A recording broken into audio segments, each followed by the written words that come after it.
No way, Jose. The following footage proves beyond any doubt that the tanks intentionally set the house on fire.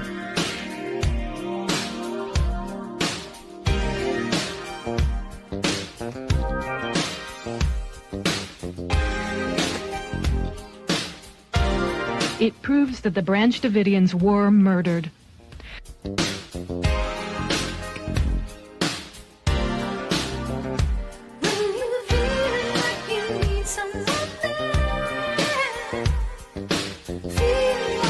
You can see that this tank has a gas jet on the front that shoots fire. You can also see the fire quite plainly.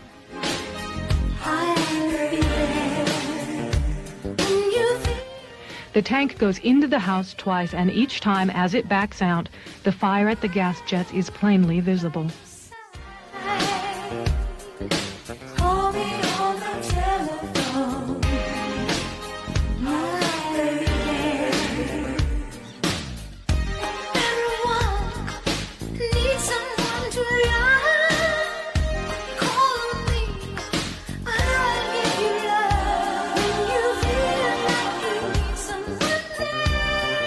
We must all do more to recognize and look for the early warning signals that deeply troubled young people send. Good morning. Welcome to the No Way Jose podcast. This is the Morning Dump, and I am Jose Galison. All of you guys in the chat, let me know, make sure I sound good, you can hear me, I look good, all that good stuff, build up my ego. I do want to let you guys know, since the last episode, I did start adding timestamps. So I know I've getting a lot of complaints about people wanting timestamps, or particularly for the morning dumps. So, you know, that... which makes sense, because I mean we do kind of jump around from topic to topic, so it makes sense to kind of have timestamps. I'm not putting timestamps on all the other content quite yet. Eventually I will. I found a way to do it like manually because I'm retarded. For some reason I thought it was way more complicated than it was, but there is a way that I like, maybe in the future if I'm going to do it for all of them, I do need to get some sort of like app or something, whatever. We'll figure it out later, but we do have the morning dumps at least. I've listened to you guys' requests, and from now on there will be timestamps for like basically every major little topic. So I'll go through and kind of after, because it didn't take too long, so whatever, no big deal. Once again, I know you guys don't like me telling how the sausage is made, but I did want to just let you guys know that timestamps will be a thing going forward, so you guys have that now. Yeah, guys, while we wait for people to roll in, I do also just real quick want to remind you guys that today's episode was brought to you by Nadeau Shave Co. If you try that razor burn irritation, the ingrown hairs that you get from those multi-blade cartridges, then this is the way to go. You can go back to the traditional shave. You can shave just like your grandpa used to, whether you're shaving your whole face or edging up your beard. The single blades give you a barber-grade shave for a fraction of the price. The standard issue includes one traditional safety razor, as pictured here, and a box of 100 stainless steel razor blades. That puts you at about $75. The estimate there is a year. It's supposed to last you a year. Let's be real. It really depends on how frequently you shave. Most people, you're going to last a lot longer, myself included. I've barely put a dent in mine. But if you are someone who shaves on the regular, you're going to want to consider the Quarter Shave Club, because it's probably not going to cut it for you. That puts you at about 25 cents per replacement blade. He's also got shave soaps. He's got 3-in-1 body, hair, and face soaps as well. This is a COVID mandate refusing company. This company was born after refusing the COVID mandate. So run this through real quick. A cheaper product, a better product, and it's from a company that doesn't hate your guts. And then last but not least, you can get 10% off your entire order when you use code Jose at checkout. All right, guys, let's go ahead and get into some actual content and actually shoot the bull with you guys real quick. Here we go. LPR edge or Tyler edging your beard. Yeah, hell yeah, dude. Edging my beard. Yeah, I get it. Yeah, no. See, I edge. You guys can tell. I mean, I don't know. I do edge up a little bit. So, like, yeah, and that is Nadeau. So I do use this as a product. I do use, and I genuinely appreciate it. So here's Doctor saying, good morning. Good morning, Pirate of the Orwellian. Finally catching this live. Oh, also, sorry, not too much housekeeping, but I did want to, in case you didn't catch on Already Dead, I don't assume everyone watches Already Dead. Maybe some of you guys out there prefer, like, Morning Dump, but don't like Already Dead or whatever. We upgrade the StreamYard, so it's going out to a bunch of different platforms. This will make these morning dumps way less confusing too, because part of the reason why I really was like I need to do is because when I went on Tinfoil Hat, the plugging sounded retarded. So I'm like, you know what, I need to make it easy. So now from now on, basically all morning dumps and Already Dead, those stream out to both me and Austin's YouTubes. And if whoever's, I mean, the Rumbles is an issue, so whatever, it may not be on Rumble because I don't have access to his. But whenever I'm hosting my Rumble, and it'll be on my RSS. But either way, my point being, so far as YouTube related, it'd be a lot easier. It's basically just on all our platforms. Also, we're going to be streamed to Twitter for those who prefer that. So we're going to a shitload of platforms now. So we're going big, baby. Here's Abrogate D's. Good morning, buddies. Tell me I sound good. Hell yeah. Look forward to my northern Gaza bed and bistro. This is totally normal. I mean, we're going to get into this story here in a second, but let's be real. I know it's being phrased like, oh, this is going to be American. No, you're making Jewish settlements, if this even happens. All right, well, I mean, you guys can tell, obviously, by looking at the title, and as we kind of just chattered about a little bit there, where we're going. The initial story that we're starting off with is Trump says the U.S. will take over the Gaza Strip. Here's a piece from Dave DeCamp and antiwar.com. Oh, yeah, also one more thing. Sorry, if you guys can't tell, I sound like shit. I feel awful again. So I will do my best to not be entirely super gross. I'll try to mute if I do something gross, like blow my nose or something, but just letting you guys know. Sorry. I know some people are sensitive to nastiness like that, but I will do my best not to be disgusting. But I am very sick. Yeah. But anyways, President Trump said on Tuesday, which is yesterday, that the U.S. would take over the Gaza Strip, a surprise announcement he made while speaking with reporters at the White House during a press conference with Netanyahu. The U.S. will take over the Strip, and we will do a job with it. We'll own it and be responsible for dismantling all the dangerous unexploded bombs and other weapons on the site, level the site, and get rid of the destroyed buildings, level it out, create an economic development that will supply unlimited numbers of jobs and housing for people in the area, Trump said. The president said earlier that Palestinians must be removed from Gaza permanently, which that was kind of the point I was getting at earlier, where it's like very clear, like, oh, well then by de facto, you're kind of basically saying this is going to be a Jewish settlement. Because, who are the locals?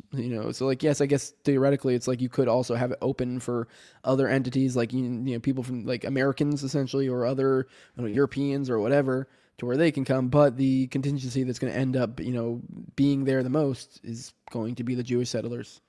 Which, for those who don't follow along with Israel, how this works, this game, this silly fucking game that's played with Israel and Palestine, is you have these settlements that, they'll further encroach into essentially Palestinian area, and what'll happen is then they'll start making, quick little settlements, and those can be just tent cities, but the idea is that now, hey, we're here, and once you have people here, it's kind of like, hey, we're here, now you can't move us.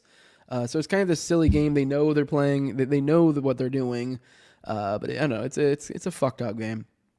Trump was asked who would live in Gaza under his plan, replied, the world's people, and suggested some Palestinians may also be allowed. He said, I think the entire world, representatives from all over the world will be there, and they'll live there. Palestinians also will live there. Many will live there. I mean, he did make the statement another time that they must be removed permanently, so that does kind of conflict with that, but I mean, I guess maybe some, I don't know. Trump said he wouldn't rule out deploying troops to Gaza. When asked if that plan meant he would send troops, Trump said, if it's necessary, we'll do that. We're going to take over the place and develop it, create thousands and thousands of jobs. It will be something the entire Middle East can be very proud of. The president suggested he had been considering the plan for a long time. I see a long-term ownership position in bringing great stability to that part of the Middle East.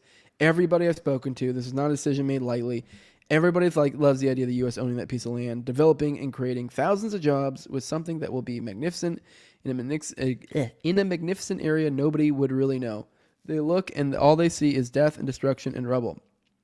Netanyahu also commented saying President Trump is taking it to a much higher level. He sees a different future for that piece of land that has been the focus of so much terrorism and attacks against us, so many trials and tribulations. He has a different idea, and it's worth paying attention to this. He's exploring, and it's something that could change history.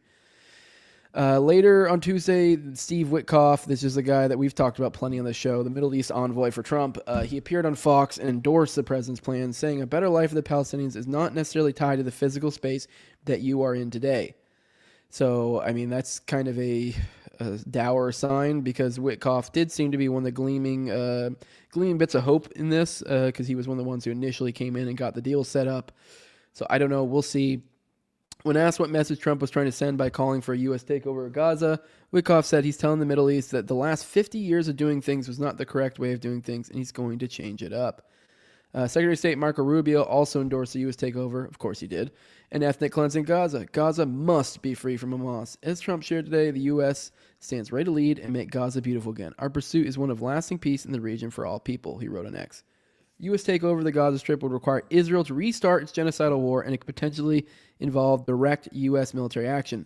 Since coming to office, Trump has been advancing billions of dollars worth of new weapon shipment for Israel funded by U.S. military aid. Hamas would fiercely resist a U.S. takeover, and the group has replaced about all the fighters it has lost, according to U.S. intelligence, despite Israel's mass slaughter of Palestinians. Which I don't know if I've ever corrected the record on that one. We talked about this before. There was a story we covered where there was, I think, 10 to 15,000 Hamas troops that had been added to your group. And I thought it was worded in a way to say that that was like additional from the beginning, but no, apparently that's like essentially they're basically back to their base amount of members that they had before the war. So point being is that, like, yes, they didn't grow in size, but they didn't shrink in size either. So despite all of this crazy death and destruction, Hamas stayed the same size essentially. So I'm sure, I'm sure, as I said then, when if you were somebody and your kid or your mother or whoever, some loved one died, I don't know, you may want to do something about it. I'm not saying what you're going to do about it is the smart thing to do, but sometimes people just want to do something, and I can totally understand that impetus. All right, let's go in the chat, see what you guys have to say. Good morning, Mike. Good morning. And then we see Doctori saying conservators went full mask off, cheering for the empire. Yes, this is kind of part of my point. We've been winning so hard. I mean, it's like I'm partially being a little bit tongue-in-cheek with Trump. That is kind of like, what do we do here? I mean, he's like, it is like we've been winning so hard that, like, I think he's done a lot of stuff. I'll give him that. Like, a lot of the stuff he said he was going to do, he's been doing. So I mean, far more than I'd say probably damn near any other president. But there's also the stuff that he was pretty clear on, that he was not this isn't like a change. This isn't like a heel turn. I guess is kind of the point I'm getting at. Like, this isn't anything different from what we should have known of what Trump is. Like, he's never really claimed anything different. So, I mean, this kind of adds to the idea of him actually doing things in relation to his, supposed policy before coming in. So, I mean, I know it's not a surprise, but obviously I do think it's not a good idea.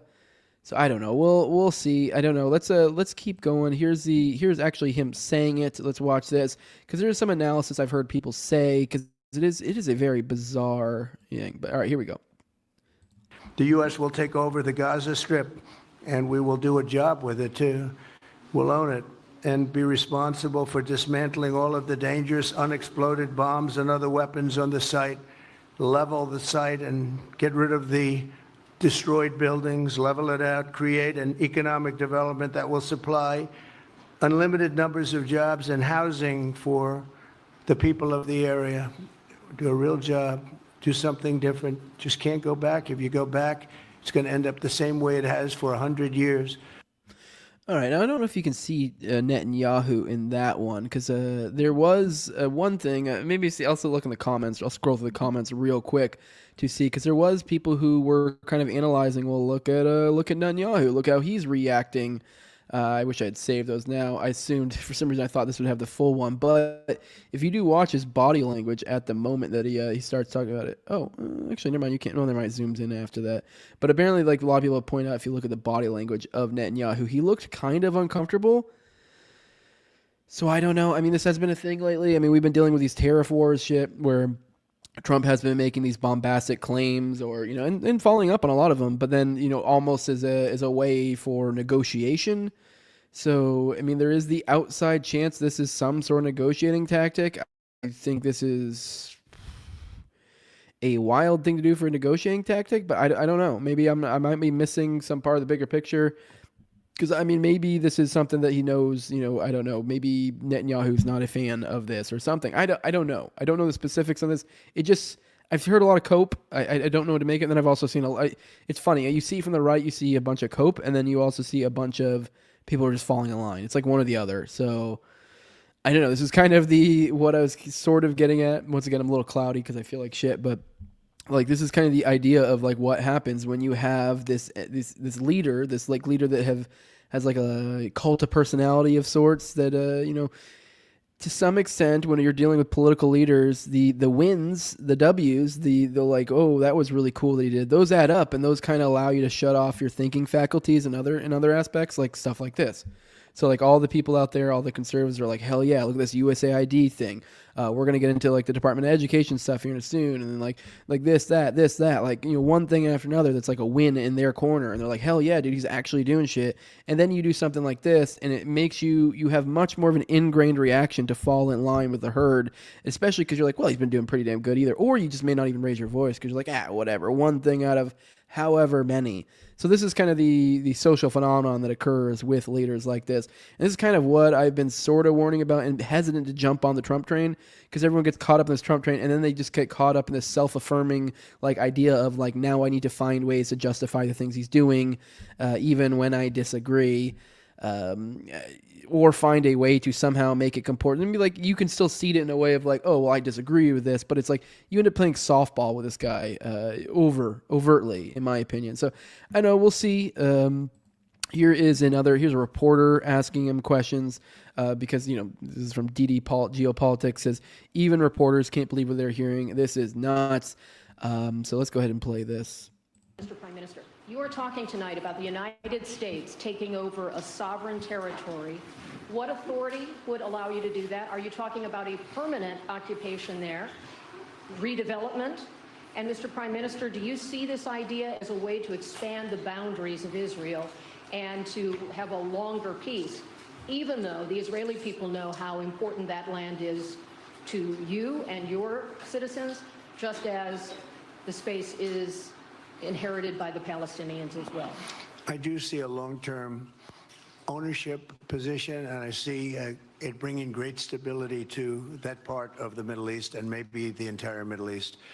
And everybody I've spoken to, this was not a decision made lightly. Everybody I've spoken to loves the idea of the United States owning that piece of land, developing and creating thousands of jobs with something that will be magnificent in a really magnificent area that nobody would know. Nobody can look because all they see is death and destruction and rubble and demolished buildings falling all over.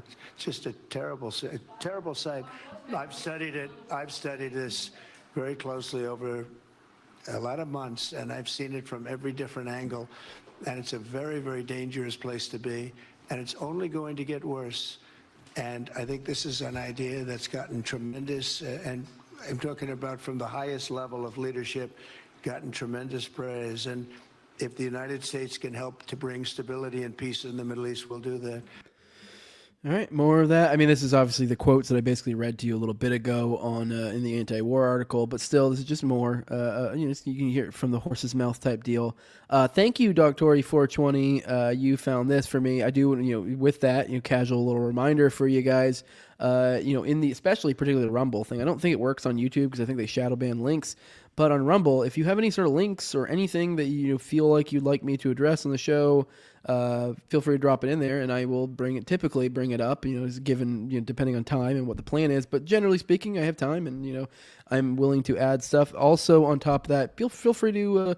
If anything, I encourage you guys to tag me and stuff on social media, particularly Twitter. If it's stuff that you're like, whoa, this is crazy. Let's dig into this later. Whether it be threads, articles, videos, whatever. If it's something that's pertinent, I'll be able to tell, so if you tag me in it, I'll be like, oh, that's content clearly. You don't even have to say anything. You just tag me. So just throwing that out there. But here's, this is looking specifically at Netanyahu. So let's watch it. Just watch his body language, because I think there is something to that. Something about his body language is off. I mean, he does kind of then turn after this to very much kind of, filleting Trump. So it is kind of hard. You're like, is that just, I don't know, is that like an awkward move on this part because he's put in a weird position? But this kind of looks like the look of a man who was not expecting this, if that makes sense. Like almost as if this was like a surprise. Like, whoa, what's going on? But all right, let's go in place. The U.S. will take over the Gaza Strip, and we will do a job with it too. We'll own it and be responsible for dismantling all of the dangerous unexploded bombs and other weapons on the site. Level the site and get rid of the destroyed buildings, level it out, create an economic development that will supply unlimited numbers of jobs and housing for the people of the area. Do a real job, do something different. Just can't go back. If you go back, it's going to end up the same way it has for 100 years. I'm hopeful that this ceasefire could be the beginning of a larger and more enduring peace that will end the bloodshed and killing once and for all. With the same goal in mind, my administration has been moving quickly to restore trust in the alliance and rebuild American strength throughout the region. And we've really done that. I was muted. My bad. That might be reading into it a little bit too much, but I don't know. I did see it. I did notice it a little bit as well. So I don't know. Bizarre. But yes, yeah, it does feel like he was caught off guard by this. That is the impression. Obviously, this is weak just going off of that. So here is to kind of combat the idea. For one, obviously, we have Netanyahu's words. But here we go. Some members, this is from Barak Ravid. It was, I think a CNN analyst. CNN analyst, worked for Axios. He says some members of Netanyahu's delegation left the room almost jubilant. The visit was truly historic and exceeded all of our expectations and dreams, one senior Israeli official gushed. Trump raising genius solutions to problems that Israel has faced since its establishment. Which I don't know to what extent is a genius solution. It's just, now it's our problem. But yes, it does seem, at least they're giving lip service to it. But now when it comes to stuff like this, a lot of times, who knows? Well, maybe there's some sort of gamemanship here to where it's like, hey, we don't know what the move is. So, we clap and praise Trump to go, oh, that's great. And maybe behind closed doors, they try, maybe, slight manipulation to push him to do this thing or that thing. That's assuming he doesn't like this plan. I don't know what the real feeling of Netanyahu and then I guess other individuals in the Knesset or, Israel at large. So I don't know. We'll see. We'll see how this goes in the future. Here is Dave again saying, was there the report? He shared a thing as a report. Jared Kushner behind Trump's plan to take over Gaza. It was an excerpt from Times of Israel. So it's looking like they're saying, we don't have the article up. I'm not going to read it all. So I don't know what they're using to support this. I would assume some sort of source or something. But yes, it seems to be that's Trump, that Jared Kushner might be behind it. Now, I wouldn't be the least bit surprised. For those who aren't aware, Jared Kushner is Netanyahu's godson. So surprise, surprise, he might be completely simpatico with the plan. So I don't know. It's not looking good for Gaza, which is kind of, I guess funny might be the wrong word, but we talked about this quite a bit on Already Dead last night with William Ramsey because we were going to the Knights of Malta stuff and kind of how they almost have this crusader mindset still ingrained in them from antiquity. So I don't know. We may be dealing with rough stuff in the Middle East going forward. I don't know how this shakes out. I hope this is some sort of like negotiation tactic or something, and it works out for him. Although I will say I don't know if I necessarily like the idea of him being self-affirmed once again about doing such ballsy sorts of negotiating tactics, if that's the case, because this was like, in my opinion, seems borderline retarded. I don't know, it just seems like not a very good move. I don't know. It seems like a weird move for like if you're doing if you're just trying to negotiate, if you're dropping this card on the table for a negotiation, it's like, okay, but what happens when they call your bluff? And like, oh, are we like, oh crap, now we got to go to Gaza? I don't know. We're in weird times right now. But I can tell you this for sure. Anytime Ben Shapiro's excited, you should be a little bit concerned. Here's him saying, undoubtedly the most extraordinary and unexpected element of Trump's first term was his remaking of the Middle East with the Abraham Accords, which, by the way, the Abraham Accords were just basically them paying off Israel's neighbors not to attack them. That's it. We literally give other people money to not attack Israel. So, I don't know.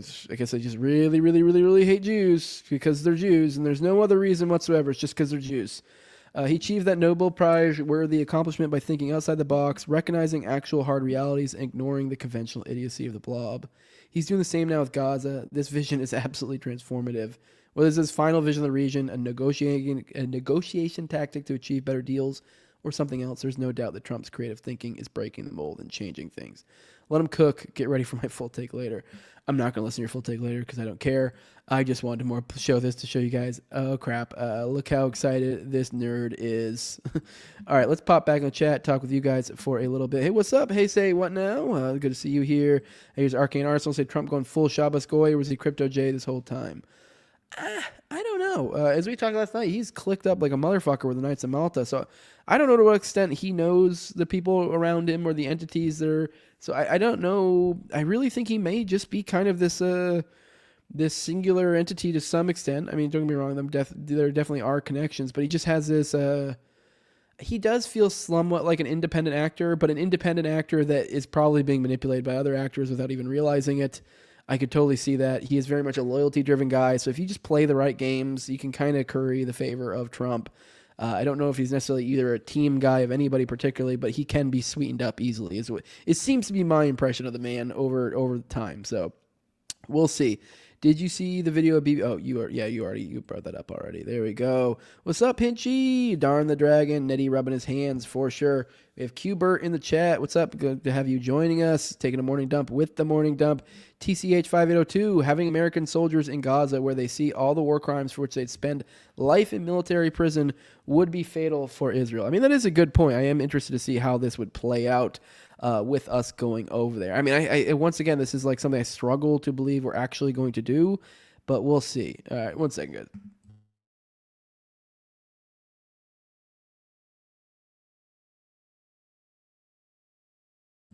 Sorry, guys, try not to be gross. Okay. Yeah, and then here's TCH saying, I think it was a veiled threat to Netanyahu. Perhaps. I'm not sure. It's really, I mean, it is such a bizarre move that's almost like, you almost feel like it's got to be. But I don't know to what extent really the Israel doesn't like this. Like the assumption here is that this is a negative to Israel. I mean, the big thing here though, and I forgot to mention this earlier, is with this meeting with Netanyahu, we talked about this on an earlier morning dump that Netanyahu had actually called off negotiators that were coming to talk with us about the whole ceasefire deal, because there's this whole next phase that's getting ready to go into action somewhat soon. And the word in Israel was that they didn't want to go through the second phase. That's where they wanted to drop it, and they wanted to continue hostilities. So maybe this is somehow some sort of gamemanship to somehow get that. Like, if there's some sort of, I mean, who knows? Maybe he's intending on breaking some sort of promise later. Like he kind of leaves them with this illusion of like, we're gonna be taking it over, so there's no reason for you guys to be there. You guys can dial back, and then who knows? Maybe he turns on it. That just seems too much mind reading for me. You know what I mean? It's like, at the end of the day, like, this dude just said that we should own Gaza. I mean, on his face, it's kind of fucking retarded. We can play all these games of like, well, maybe he meant, maybe this was this, maybe that was this. And it just feels like a crazy, as Dave DeCamp mentioned this morning on his show, he was kind of going to like, even if it is a negotiating tactic, like this is going to have effects. Like, think about how this affects Israel, or not Israel, but like, I guess, yeah, Israel, but Hamas particularly. What are their thoughts going to be? Does this cause them to, start hostilities up again on their end? Like, is this going to, cause other issues? I don't know. We'll see. Here's LPR. It says sovereign territory. Seems that land is in question as to whether it's Israeli or Palestine. Okay. Let me see. There's absolutely nothing standing in the way of Trump or Benny to straight up lie about that region. I don't know what particularly means. Netanyahu definitely doesn't want anybody but Israel controlling Gaza. Yeah, that does feel like the case, but I'm not sure. I guess we'll see. Dr. Roy says BB thought he was going to keep all that natural gas for himself. Let me see. Why is it our problem? Exactly. Yeah, like I don't really see any reason why it should be our problem whatsoever. The hostage release, ceasefire, and now this are putting Netanyahu in big trouble. L after L for Bibi. I mean, maybe. I mean, I'm trying to be a little bit hopeful, and maybe this is a negotiating tactic, but it's just such a wild negotiating tactic. I mean, I guess I did just talk shit a little bit ago, but I guess in a certain sense, who knows? Maybe he is, playing he is, on the good side here, essentially. And this is just some sort of tactic to, whether it's to drag feet or, throw something in the mix to kind of get them to kind of distract them from this whole phase 2 thing. Maybe. I don't know. I mean, we'll see. Because, yeah, it does seem like this would be an L for them. Like, it just wouldn't be a good look. I mean, if we started having, can you imagine if we started actually flooding the area with like U.S. contractors and stuff, like all the photos and stories and stuff that would come out of there? I don't know. I think it would be, people would realize the hell that's there. But then again, I mean, people have already had that opportunity. So I don't know. I guess if you aren't now, or you're probably never going to. Let me see. Let me see. Well, Trump is going to... Dark Woods presents. Well, Trump is probably going to settle the issue and either move the people of Palestine or rebuild them a new home. I love that conventional idiocy. I don't know. Well, the moving the people or rebuilding them, that kind of then that ends up falling in the lap of exactly what Israel wants. But I do have a feeling that I feel like they want to be the ones to do it, but I might be wrong. That's just kind of my intuition. But either way, the moving, like, that just amounts to that's not going to be accepted. Like, I know everyone's like, oh, he says you're going to settle the issue. Like, it's not going to settle the issue. It's just going to restart the current situation we have. But now we're going to be involved. That's the only difference. Like, if it really was like, oh, we could just move them, then they would have moved already. Like, that's the whole idea, is they want them gone. So yeah. Maybe I don't know if you're being overly optimistic. I don't know. Maybe you're just, I don't know. The death threats undercover expose these paid actors and beneficiaries as the underhand. Okay. Trump taking Gaza is the only way to keep Israel out. The hardliners and Likud are pissed at Netanyahu for screwing this up. Perhaps you're right. And once again, I guess I'm trying to be hopeful. Perhaps that's the case. It just seems like a wild card to throw on the table. But now I kind of take back a little bit of the talking shit. Because if this does play out, it is kind of like, I guess that it was a worthwhile card to throw on the table just for the outcome. But I don't know. I guess it's one of those. It's such a wild card to throw on the table. But I know. I guess that is Trump. He is, I guess, the wild card. I guess is probably one of the better ways to look at it.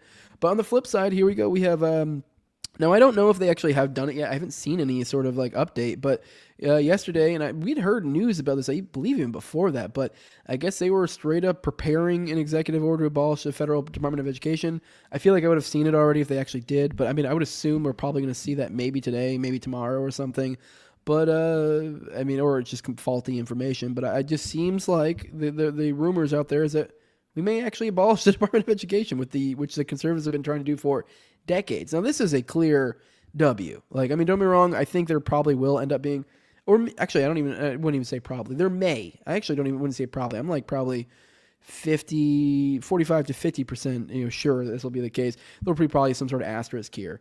But, I mean, I don't know. I think it's actually fairly likely. It may just be gone, and that's the end of it, and no sort of asterisk. Like, as opposed to like the AID thing, we had the asterisk with, oh yeah, we're shutting down AID, but we're gonna dial it down. We're moving it under the State Department, which is still a W. Like, it's a move in the right direction. It's just not like ideal. Like, well, just fucking get rid of it. What do we need it for? And it looks like maybe that will be the case with Department of Education. But I mean, even if it is something with an asterisk next to it, it's just, I don't know. This is a cool move. But this is stuff like this that then gets people to get like caught up in the other shit we were just talking about. But this is cool. I'll definitely give him props for that. That's wild. All right, let's pop back in here.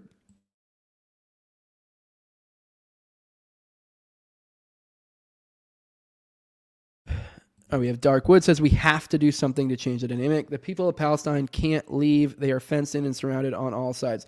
That is a good point to the leaving thing. Is it's not really easy for them to leave either. So, I mean, I guess I don't want really us to do anything, but I mean, it would be nice if there were some sort of methods to make it easier for these guys to be able to move. I mean, don't get me wrong, I don't like there is part of me that's like, I don't like the idea of like letting Israel win because it's kind of them getting what they want. But at the end of the day, like, like as I've said before, like if I had a family in there, I would be probably, I mean, I know it's easier said than done. So, I mean, I'm not really like faulting anyone who didn't leave because maybe it's not really a reality they can do. But I would probably be wanting to look into ways to get out because, yeah, it's like, oh, cool, this is my land, this is where my family came from, blah, blah, blah, blah. And there is something to that. There is some sort of like blood and soil, like to steal a little bit from the Nazis there. There is something to that.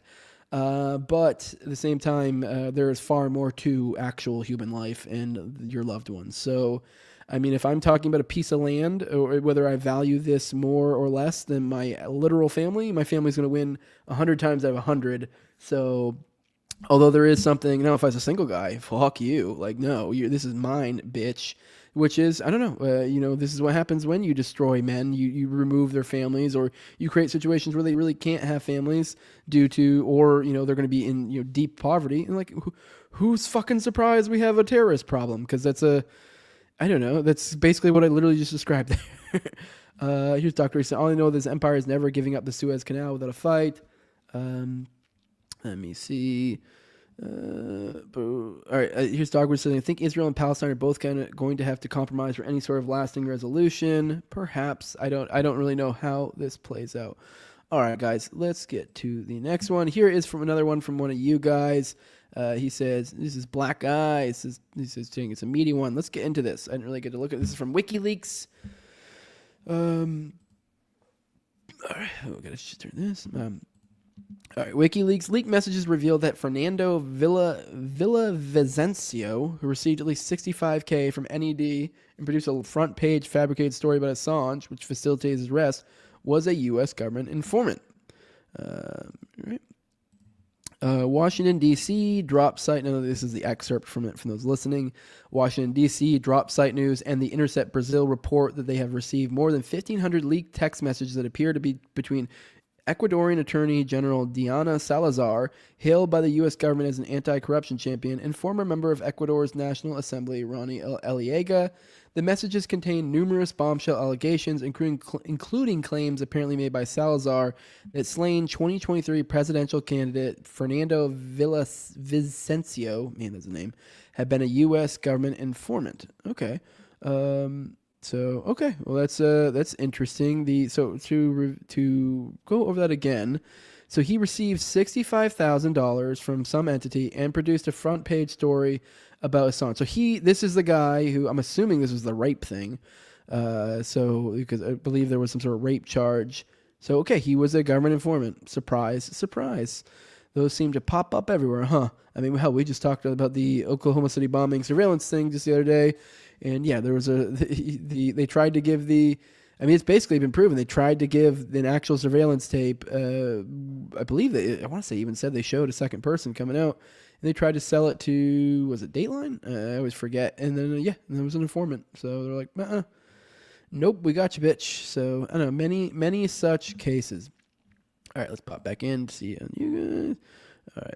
All right, back to this. All right, now I'm not going to go too deep in this, but I did just want to let you guys know, and kind of like a preamble, I think maybe tomorrow I probably will find some threads or something. I already have one, but I don't know if I really care for it, but I think we're going to cover, kind of dig into Hogg and his past. But here we go. Here's David Hogg, and it's just a tweet saying he's been elected as the vice chair of the DNC. So, I mean, there's not really much to go into that. I just want to let you guys know that is a thing that happened. David Hogg is now the vice chair of the Democratic National Committee. Weird world we're living in. I mean, we'll definitely get to this later. I mean, from my recollection, this kid glows pretty damn hard. His dad is basically legit is a glowy. There's a lot of weirdness in there. There was a whole thread I found that was like a bunch of different, like, I guess classmates or people that knew him. So because all their opinions and what they thought. So I thought that'd be interesting to go into, because there is something very, very odd about this fucking dude. I did also see someone pointed out that this is what boomers think of, like, masculinity, for like a boomer Democrat, their idea of masculinity. So this is, I think, what they think is going to be the future. I don't really think, I don't know to what degree Hogg is actually going to be popular with the younger people, but I don't know. It just seems like a political actor from the beginning, and now he is just out and out a political actor. So, we've come full circle. But yeah, I think probably tomorrow we'll dig a little bit into his origins and the weirdness of this fucking skinny little bitch. All right, let me pop back in here. So what's up, Fendelander? What's up? All right, let's get into this. Here is Tanya Yiki, and if you guys should be following her for sure, at Tanya Yiki. For those who aren't aware, this is the widow of Terrence Yiki, which is kind of like probably the story I've cut my teeth on the most, and kind of, I don't know, I guess if anything, I'd probably say I'd probably known for the most. Here she shares an article about Ellen Greenberg, which, from my recollection, we're going to dig into this in a second, this article, but from my recollection with Ellen Greenberg, this was the one that Josh Shapiro, I believe, covered up, who was essentially supposed to be Kamala's VP pick, and then ended up not being the case. I mean, a lot of people attributed that to his last name and certain things going on in the world right now that we were just talking about earlier. I don't know if that's necessarily the case. I mean, this thing also definitely ties into this. But let's get. This is another one of those cases of someone who very clearly didn't kill themselves, but somehow it got labeled as a suicide. So. And real quick, here's from Terry. She said, I've been very simple in what I've wanted for nearly 30 years, and this new development proves it's possible. Yes, a pathologist can change his mind even after extended periods of time. We need a change in the ruling of Oklahoma City Police Sergeant Terrence Hickey's cause of death, since evidence does not support this whistleblower murdered himself on the federal government's property. And I completely agree. I would like to see that. But all right, let's go ahead and get into this article. Excellent. Give me a second. I gotta set this up. Here we go. Oh, actually, let's go to the chat. Here's Pirate of the Orwellians saying they definitely have dirt on David Hogg. Seems like someone who would have weird proclivities and no strength to resist temptation. I mean, he doesn't have strength, period. I mean, you seen those arms, dude? He's a fucking twig. I don't know. It is always hard when I see him trying to be a tough guy, because it's like, dude, you have fucking noodle arms. Shut the fuck up. All right, let's get into this article. I vamped another. All right, here we go. Man, do I get to sign up? Are you fucking kidding? Oh, no, thanks. Cool. There we go. Here we go. Here's Thomas Lake, which ironically, this ties into my previous coverage of this, because Thomas Lake is actually, it seems like, my impression so far is he's probably one of the good ones over there at CNN, because for those who haven't caught on, this is a CNN article. For those who are listening, I don't think I mentioned it, but you could see this is a CNN article, but this is from Thomas Lake, who is the same one who did actually a pretty damn good story on Terrence Hickey. I remember when it first dropped, I was like, oh shit, this is going to be smut. Like, I just assumed it being CNN, it was going to be trash, and I was delightfully, wrong. And let's see. I'm assuming this is the case too. I'm kind of surprised once again that something is covered, because given the connection I just talked about. Now we'll see to what degree he really touches into that, but I did find it interesting that he would even touch it, given its connection to DNC players or Democratic players. But once again, I don't know Thomas Lake, so I'm just saying this is my impression when I see CNN and everything. I'm just like pleasantly surprised that, like, oh shit, they actually have somebody doing good work over here. Who would have thought? So props to Thomas. So I mean, obviously I haven't read the piece yet, so maybe I'll disagree as time goes on, but this is I don't know, he seems to be pretty good. So all right, let's before I get into it, I want to check into the chats, see what we got.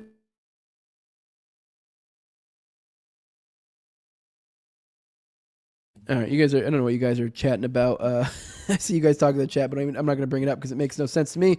All right, 14 years ago on a snowy evening in Philly, Ellen Greenberg was found dead on the kitchen floor of her apartment. She had 20 knife wounds and numerous bruises. Authorities ruled her death as suicide. Makes sense. Greenberg was a 27-year-old schoolteacher. Her parents insisted she'd been murdered. They fought to have the ruling amended. Now, after years of investigation, multiple lawsuits, and an online petition that's drawn more than 166,000 signatures, the pathologist who performed her autopsy says he has changed his mind. Okay, multiple lawsuits. Okay, maybe, I don't know, maybe we should get some sort of petition going for the Yiki thing. I don't know, maybe when we get closer to, it's next month. Next month is April, huh? No, 2 months from now. So maybe when we get closer to the bombing, maybe just an idea to throw out there. But all right, let's get back into it. All right, boo-boo. All right, Dr. Marlon Osborne signed a document Friday saying that after considering new information in the case, he no longer believes that Greenberg killed himself. After considering new information. Greenberg's parents resolved their claims against Osborne over the weekend, one of their attorneys said. And on Monday, just before a jury could be impaneled in a separate suit by the Greenbergs against various city officials, the remaining parties reached a settlement in both lawsuits. The Greenbergs were seeking damages for what they call the conspiracy to cover up Ellen's murder. Philadelphia city spokesperson Ava Schwemmler said that while city officials did not admit liability, the Greenbergs will receive a monetary payment, the amount of which will be disclosed at a later date, and the city's medical examiner's office will re-examine the Greenberg case. We're very excited, Greenberg's mother, Sandy, told CNN by phone after she heard the news of Dr. Osborne's reversal. I mean, never in my wildest dreams did I think anything like this was going to happen. All these developments could clear the way for what Greenberg's parents have wanted all along, a criminal investigation into their daughter's death. This is what we've been fighting for, said Will Trask, one of their attorneys. Osborne's attorney, Mark Balkin, declined to comment when reached by phone. When a CNN reporter asked if the statement attributed to Osborne was authentic, he said, It is. It speaks for itself. The pathologist initially ruled Greenberg's death a homicide. Oh shit! So they initially ruled it a homicide, then suicide, and now we're back to I don't know if they said homicide or if they said just like I don't know. So yeah, I don't know. All right, let me see. So the pathologist initially ruled. It all began on January 26, 2011. At 6:30 p.m., Greenberg's fiance, Sam Goldberg, called 911 and said, "I just walked into my apartment. My fiance is on the floor with blood everywhere." More than 2 minutes passed before Goldberg first mentioned a shocking detail. A knife was sticking out of Ellen's chest. She stabbed herself, he said. All right, obviously it's not funny, but like at a certain, it's absurd. Where, the 911 operator said, she fell on a knife. Oh, holy shit, she fell on a knife. Oh, wow. Can you imagine stabbing someone like 20 fucking times and then calling the cops and be like, I think she fell on a knife? All right, not funny. It's fucked up. But all right, the next day, Dr. Osborne conducted an autopsy. He noted the many stab wounds as well as bruises in various stages of healing, writing that she was stabbed by another person. He ruled the case a homicide. All right, so look, here's a picture of her and Sam Goldberg. So yeah, there's the guy that, let's be real, he probably did it. But the Philly police treated the death as a suicide from the beginning. Investigators were so convinced Ellen had killed herself. Oh, were they? Did they release the scene without calling in the crime scene units because they were so convinced? By the time investigators returned, the apartment had been professionally cleaned. Potential evidence had been washed away. All right. Police held fast to their determination of suicide, partly because it appeared that Ellen had been alone when she died. Investigators thought the door was fastened from the inside by a swing bar latch, and initial reports indicated that Goldberg had been accompanied by a security guard while forcing open the door. Okay, well now that changes things. Now if she was alone, then that's just something else going on. But so maybe this guy is just, I don't know, retarded. I don't know. I mean, I guess to be fair, I mean, okay, whatever. If you showing your loved ones literally dead on the floor, you may not react logically. So you may be like, oh no, maybe she fell or whatever. Especially if it was like the door was locked and you're like, how the fuck? And you know there's not really any other ways in and out or something. So yeah, I mean, I don't know. Osborne later said in a deposition, she's the only one found the apartment with nothing disturbed, nothing out of place, no other way of getting in there. It doesn't lend to the fact that someone else was there to do it. So that was discounted. After conferring with law enforcement officials, Osborne amended the death certificate to suicide. Officially, Ellen Greenberg had killed herself. But her parents did not accept the conclusion, as they later said they wanted to exonerate their daughter, and one by one they found experts who agreed. The noted pathologist Cyril Wecht said the case was strongly suspicious of homicide. A crime scene reconstructionist said it appeared Greenberg's body had been moved. And another outside pathologist, Wayne Ross, pointed out a hemorrhage in her neck muscles that he thought was indicative of strangulation. He wrote that the various bruises in her body were consistent with a repeated beating. All right, yes, because that's another thing. The bruises everywhere. It's not like she was hitting herself. As for the claims about the apartment door, those were less certain than they first appeared. Okay, so it sounds like maybe they just kind of took someone's word as some sort of cover story. I don't know. Melissa Ware, who managed Greenberg's apartment building, told CNN that the latch door didn't prove Greenberg had locked herself in. It was possible, she said, the latch swung by itself in response to a closing door. It had happened to her, she said. Okay. And if there was a way to manipulate that, if you are someone who knew that it does that, then you could, intentionally close it that way. Okay. All right. A security guard said he had not been there when the fiance forced open the door. Okay, so that claim seems like that was some sort of little white lie. And despite two relatives' claims that they'd been on the phone with Goldberg when he forced open the door, a scene analysis of phone records and other evidence seemed to contradict that claim. So it sounds like he said, hey, I need you to say I called you or whatever. So, I mean, it's a little stupid considering fucking, I know they can look into that stuff. So I'm sorry, I'm scrolling through you guys' stuff real quick. Here we go. Murder, death, kill. I say, I wear my Yiki hoodie to my dispensary. Hell yeah, dude. So good morning, murder, death, kill as well. Fell on a knife, right? So yes, guys, I can't go to work today. I fell on a knife, says PJR. She fell on the knife 25 times. What a dumb broad. Yes, exactly. All right, back to it. All right.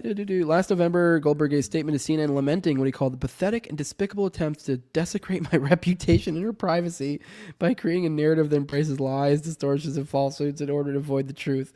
Mental illness is very real, has many victims. Holy shit. What an insane thing to say.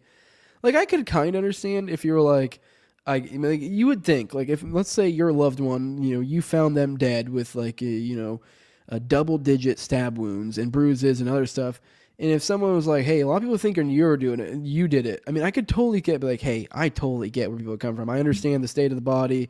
I am the next person that, like, everyone assumes, I'm the closest person to him, the one who has the most likely to do it, but like all I can say is I didn't, and I loved her or whatever."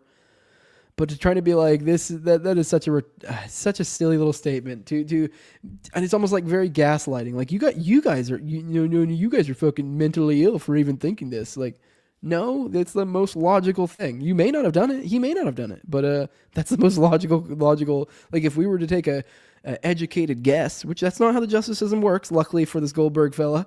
But if we were to take an educated guess, let's be real, it probably was him. But on Friday, a judge issued a ruling that would have allowed the Greenberg second lawsuit to go to a jury trial. A series of legal maneuvers followed, and Dr. Osborne, now a pathologist in Pompano Beach, Florida, signed a document that amended his long-held position on Greenberg's death. Osborne now says new information has led him to doubt his earlier ruling. All right, give me a second. Sorry, guys. All right. Okay. All right.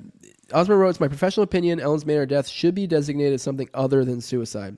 Trask, one of the Greenbergs' attorneys, said Osborne produced a statement as a way of resolving the lawsuit with the Greenbergs. He said the Greenbergs agreed Monday to release Osborne from the suit.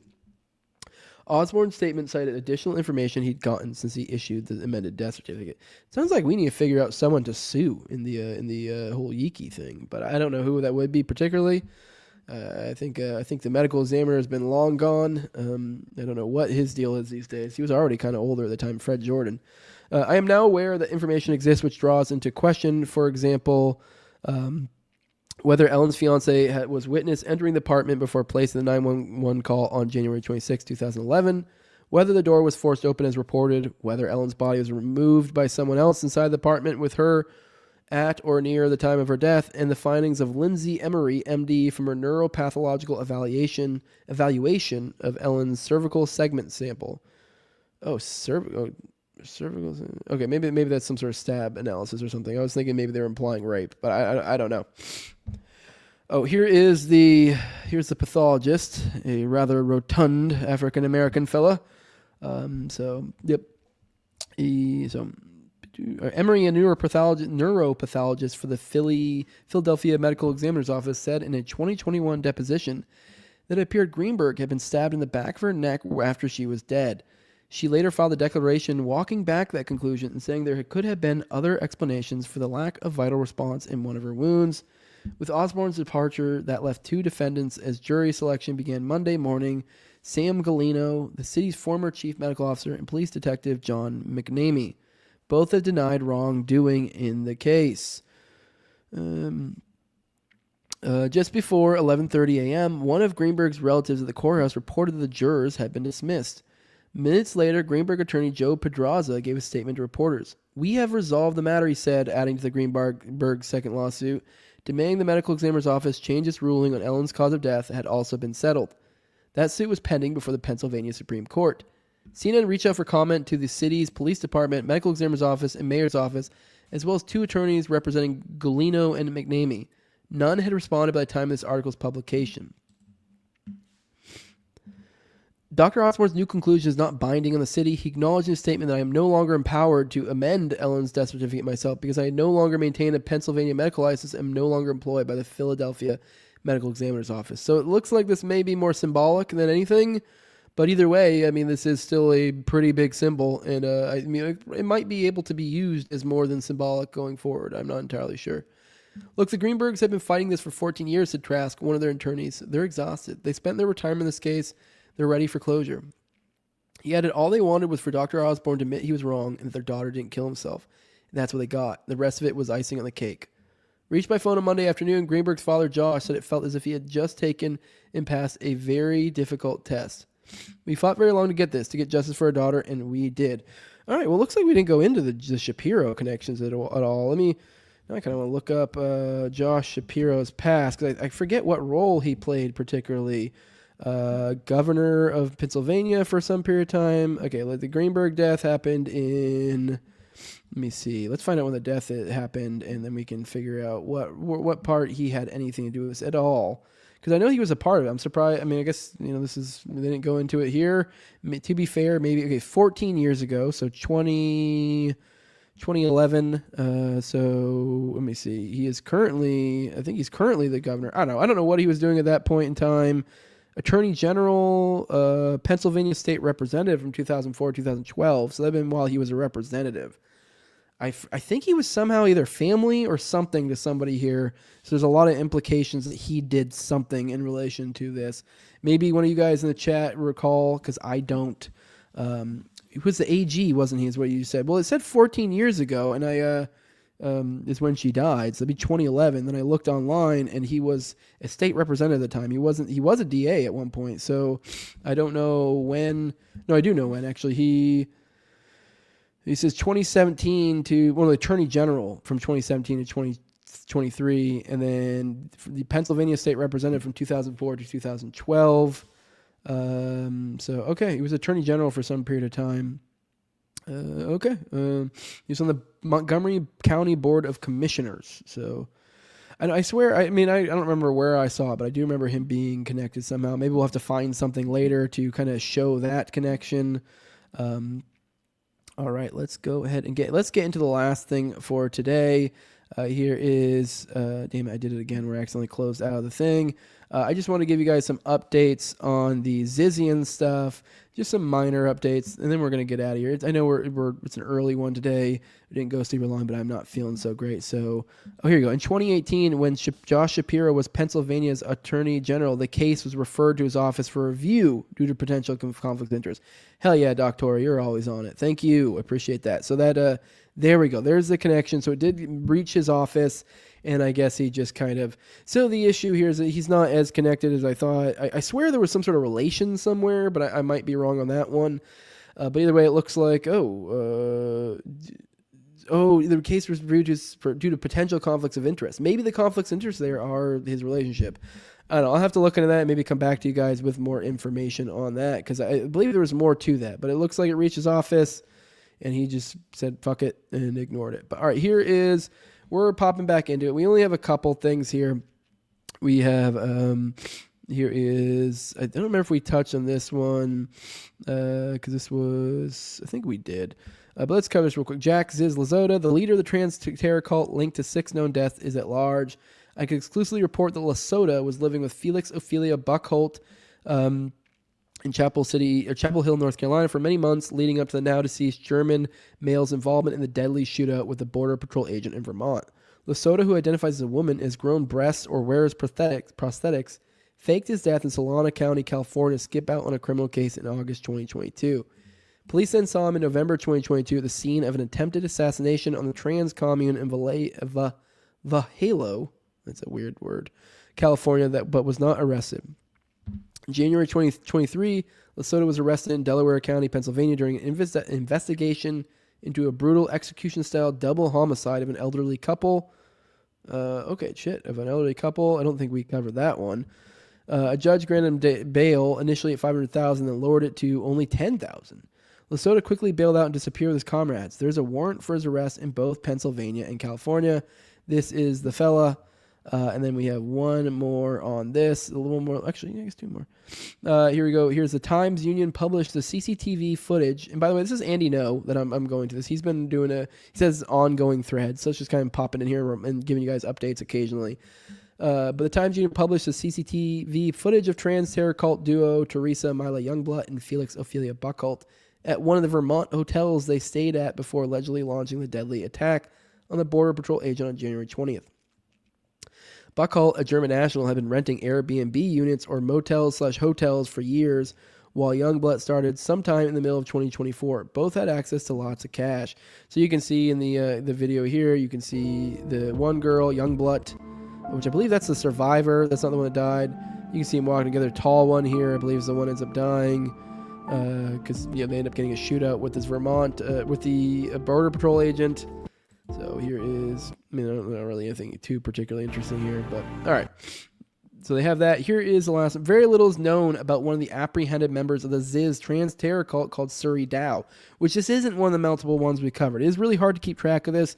That's part of why I keep popping in here, because it literally, when we initially started covering this, took like 2-3 different like coverages to like start clicking like, oh, because there's so many different, like this person did that thing and then that person did this thing, and then like it's just so, but they're all connected and it's like hard to keep track of. But now Surrey Dow is not one we have talked about yet, so that was not a name that came up for some reason. Dow was involved in the 2022 assassination attempt of Curtis Lind and is facing murder and attempted murder charges in Vallejo, California. My reporting this call has only used accurate pronouns that align with the member's biological sex rather than their preferred identities, but that information is elusive for Dow. When I first contacted the Solano County Sheriff's Office to inquire about Dow's sex, I was told that the office provided that information could violate HIPAA. Well, that's kind of stupid. Dow has tried everything to avoid accountability, including an attempted escape after being arrested. Dow lived with Jack Ziz Lazota at the California commune. So, okay, so they tried to attempt to escape after being arrested. I mean, that is kind of matches up with a lot of the other characters here. I know Ziz, and then which we just mentioned a minute ago, and another character. I forget which one of them. There was another one of these people in the Zizian cult that faked their death. There were multiple ones of these that faked their death. So here we go. And then here we go. Back to you guys. Screwed Up Rebellion says 10,000 bond. My bond was 20K for possession of controlled substance. Exactly. I did find that very odd. I mean, because it went from 500,000 to 10,000 is what I just read to you guys. So what the fuck? What is going on here? I don't know. Very bizarre that they would go from 500,000 bail to 10,000. No biggie. No big whoop. You may just try to be part of killing someone, but whatever. All right, guys, we're going to go ahead and get out of here. I appreciate you guys joining me. Sorry I sound like shit today, but everyone, thanks for popping in. I mean, there's a lot of you guys over at Rumble. It seems like, man, more and more YouTube is becoming obsolete for me. So I'm glad a lot of you guys are jumping over to Rumble. That's cool, because like I'll look and the numbers will be like okay on YouTube, and Rumble will just be killing it. And I look over in the chat over here, and it's just nothing but green triangles.